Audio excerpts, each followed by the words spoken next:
वॼाइण या उनजो सामान चोरी करणु असीं हिन ॻाल्हि जी मज़म्मत कयूं था। हीउ सिर्फ़ु इहो निज़ाम असां ॾिए त कंहिंखे ॾाढ जे हिसाब सां हीसायो वञे त जीअं जॉइन करियो हुतां छॾियो असांखे जॉइन करियो।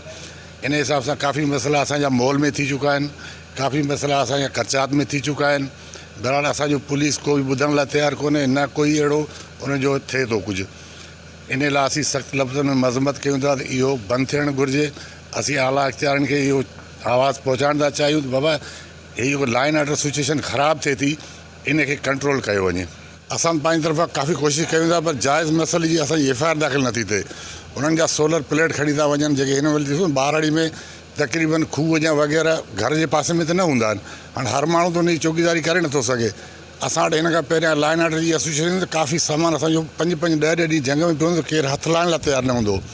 जॾहिं खां 2018 खां असांजी सियासी मुखालफ़त थी आहे, उन खां ई पोइ हीअ असां वटि सिचुएशन वधी वई त हर माण्हू खे ॾाढ ते कंहिंजी ॿकरियूं खणी वञो, कंहिंजो माल खाए वञो, कंहिंजो सोलर प्लेट खणी वञो, कंहिंजा इन्वर्टर खणी वञो, कंहिंजा रस्ता रोक करियो, कंहिंजे प्लाट ते कब्ज़ो करियो, सिर्फ़ु इन लाइ त जीअं उन्हनि खे झुकाए हिसाए वरी गुलामी में हाणे पंहिंजो निज़ाम जेको क़ाइमु दाइमु रखणु था चाहिनि।